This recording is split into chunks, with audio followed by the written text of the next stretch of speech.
Chronic রোগে রোগীলিপি তৈরি করে রোগীর জন্য সঠিক ঔষধ নির্বাচন করা কাজটি একটু কঠিন এবং এটা সময় সাপেক্ষ বটে। আজকের ভিডিওতে ভারত, বাংলাদেশ, জার্মানি, ইটালি ইত্যাদি দেশের বিখ্যাত হোমিওপ্যাথি ডক্টরগণের তাদের প্র্যাকটিস জীবনের কিছু ঘটনা আছে। সেই ঘটনাগুলি হচ্ছে যে তাদের প্র্যাকটিস জীবনে সামান্য কিছু লক্ষণের উপর নির্ভর করে জটিল রোগে কিছু ঔষধ প্রয়োগ করে রোগীকে তাড়াতাড়ি আরোগ্য করে ফেলেছেন। তো যে সমস্ত ঔষধ প্রয়োগ করে রোগীকে খুব তাড়াতাড়ি আরোগ্য করেছেন সেই সমস্ত ঔষধকে বলা হয় ম্যাজিক রেমেডিস। এবার আজকের ভিডিওতে এই 8টি ম্যাজিক রেমেডিস সম্পর্কে বিস্তারিত তথ্য আপনাদের সামনে খুব সহজ সরল ভাষায় ব্যাখ্যা করে শোনাবো। ভিডিওটি ভালো লাগলে লাইক, কমেন্ট, শেয়ার করবেন এবং আপনি যদি এই চ্যানেলে নতুন এসে থাকেন তাহলে চ্যানেলটিকে সাবস্ক্রাইব করে রাখবেন পরবর্তীতে নতুন ভিডিওর নোটিফিকেশন সবার আগে পাওয়ার জন্য। এবার আমি আপনাদের 8টি ম্যাজিক রেমেডিসের সম্পর্কে বিস্তারিত তথ্য খুব সহজ সরল ভাষায় আপনাদের সামনে আমি ব্যাখ্যা করে শোনাবো। আমি আপনাদের রিকোয়েস্ট করব আপনারা ভিডিওটি না টেনে যদি এই 8টি ম্যাজিক রেমেডি সম্পর্কে আপনি জানেন তাহলে আপনার প্র্যাকটিস জীবনে খুবই উপকারে আসবে। বিশেষত যারা নতুন হোমিওপ্যাথিতে এসছে তাদের পক্ষে এই ভিডিওটি ভীষণ গুরুত্বপূর্ণ। যাই হোক, আমি 1-2 করে বলবো, আপনারা মনোযোগ দিয়ে শুনুন। যদি আমার কথা বুঝতে আপনাদের কোনো প্রকার অসুবিধা হয় তাহলে আপনি নিঃসংকোচে কমেন্ট করতে কিন্তু ভুলবেন না। আমি চেষ্টা করব যে আপনাদের সেই অসুবিধা দূর করার জন্য। তো প্রথমেই নাম্বার 1-এ বলবো, পুরাতন সাইটিকা রোগে আমাদের যে র্যানানকিউলাস বালবোসাস নাম করে যে রেমেডি আছে এর মাদার টিংচার যে পায়ে আক্রান্ত হয়েছে সেই পায়ের গোড়ালিতে যদি লাগানো যায়, মানে একটু লাগিয়ে সেখানে যদি ম্যাসেজ করা যায় তাহলে সেই সাইটিকার যে বেদনা বা পেইন সেটা কিন্তু উপশম হবে। কথাটা কি বলা হয়েছে ভালো করে একটু মনোযোগ দিয়ে বোঝার চেষ্টা করুন। বলা হয়েছে পুরাতন সাইটিকা রোগ। সাইটিকা রোগটি কী সে বিষয়ে আপনারা জানেন। এটা বিশেষ করে একটা পায়ে হয়। তো ধরুন আপনি বা পায়ে হয়েছে, যদি এরকমটি হয় তাহলে এই র্যানানকিউলাস বালবোসাস এটার মাদার টিংচার ওই গোড়ালিতে লাগিয়ে কিছুটা মালিশ করার কথা বলা হয়েছে। তাহলে কি হবে, ওই সাইটিকার যে বেদনা সেই বেদনা কিন্তু উপশম হবে।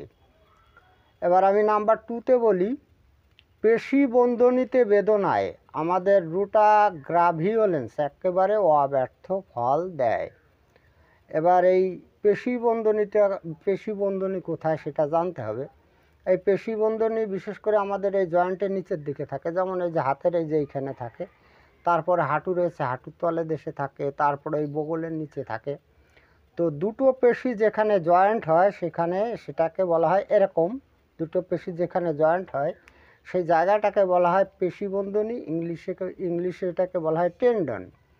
এবার এই টেন্ডনে কিন্তু টেনে ধরার মতো বেদনা হয়। ধরুন আমার এই যে হাতের এইখানে পেশিবন্ধনীতে যদি বেদনা হয়, এখানে টেনে ধরবে, আমি হাতটা এরকম করতে পারবো না। যদি এরকম হয়, পেশিবন্ধনীতে যদি এরকম টেনে ধরার মতো বেদনা হয় তাহলে সেক্ষেত্রে আমাদের যে রুটা যে ঔষধটি আছে সেই রুটা ঔষধটি অব্যর্থ ফল দেয়। তবে এখানে কিন্তু রুটার কোনো পাওয়ারের কথা উল্লেখ করা হয়নি। তবে আমি আপনাদের সাজেস্ট করব এই পেশিবন্ধনীর বেদনায়, সে হাতে হোক পায়ে হোক, যেখানে পেশিবন্ধনীর বেদনা সেখানে আপনি 200 পাওয়ার ব্যবহার করুন, সূক্ষ্ম মাত্রায় ব্যবহার করবেন, তাহলে কিন্তু অব্যর্থ ফল পাবেন। এবার আমি নাম্বার 3-তে বলি,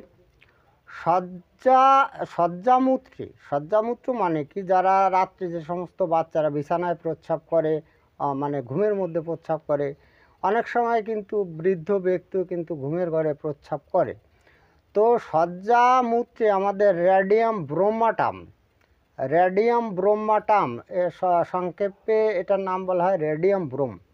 এই রেডিয়াম ব্রোমের 10 m কিন্তু অব্যর্থ ফল দেয়। যেহেতু 10 m ঔষধ পাওয়ারটি কিন্তু অনেক বেশি, তাই এই ঔষধটি কিন্তু ঘন ঘন ব্যবহার করা যাবে না, সূক্ষ্ম মাত্রায় 1-2 ডোজ কিন্তু ব্যবহার করতে হবে। এবার আমি নাম্বার 4-এ বলি,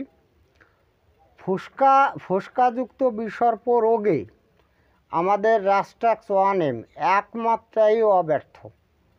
কথাটা কি বলা হলো আমি আপনাদের আবার বলি। বিসর্প রোগ, এই বিসর্প রোগকে বলা হয় ইরিসিপিলাস। এবারে ইরিসিপিলাস যে রোগটি সেখানে ফুসকার মতন হয়, তো সেই রোগে আমাদের রাস্টাক্স 1 পাওয়ারের 1 ডোজই অব্যর্থ ফল দেবে, এরকমটি কিন্তু বলা হয়েছে। নাম্বার 5-এ বলি, রাতকানা রোগে আমাদের রেনানকিউলাস বালবোসাস, ওই যে প্রথমে আমি যে রেমিডিটি বলেছি, এটা 200 পাওয়ার কিন্তু বেশ ভালো কাজ করে। এবার নাম্বার 6-এ বলি, শিশুদের মৃগী রোগ যদি আমাবস্যায় বৃদ্ধি পায় তাহলে সাইলেসিয়া 200 একমাত্র অব্যর্থ। নাম্বার 7-এ বলি, টনসিল অপারেশন করার পর বিভিন্ন জটিল উপসর্গে আমাদের স্ট্রেপ্টোকক্কাস 1M সেটা কিন্তু ভীষণ উপকারে আসে। এই অনেকের কিন্তু টনসিল অপারেশন করা হয়। এবার এই টনসিল অপারেশন করার পরে শরীরে বিভিন্ন ধরনের উপসর্গ দেখা দেয়, খাবার খেতে অসুবিধা দেখা হয়, জন্ডিস লক্ষণ প্রকাশ পায়, এই ধরনের বিভিন্ন ধরনের উপসর্গ দেখা দেয়। তো এই সমস্ত উপসর্গ যদি দেখা দেয়, আমাদের স্ট্রেপ্টোকক্কাস নামের একটা ঔষধ আছে, এই ঔষধের 1M পাওয়ার যদি ব্যবহার করেন তাহলে অব্যর্থ ফল পাবেন। এবার আমি সর্বশেষ নাম্বার 8-এ বলি, সাইলেসিয়া 30X এবং ক্যালকারিয়া সালফ 30X, এটাকে অবশ্যই কিন্তু বায়োকেমিক। এটা পর্যায়ক্রমে 4 ঘন্টা অন্তর যদি খাওয়ানো যায় তাহলে যে কোনো ক্ষত আরোগ্য হয়। কথাটা কী বলা হয়েছে ভালো করে বোঝার চেষ্টা করবেন।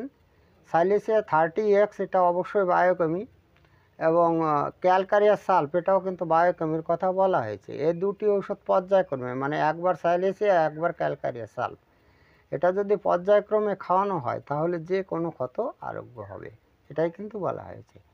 এবার আমি যে আপনাদের ব্যাখ্যা করে শোনালাম, এই ব্যাখ্যার আমার কথায় যদি আপনার বুঝতে কোনো প্রকার অসুবিধা হয় তাহলে আপনি নিঃসংকোচে কমেন্টের মধ্যে জানান। তো যাই হোক, আজকে এই পর্যন্তই। খুব তাড়াতাড়ি ফিরে আসবো নতুন গুরুত্বপূর্ণ বিষয়বস্তুর ভিডিও নিয়ে। দেখা হচ্ছে নেক্সট ভিডিওতে। ততক্ষণ আপনারা ভালো ও সুস্থ থাকুন। জয় হ্যানিম্যান, জয় হোমিওপ্যাথ।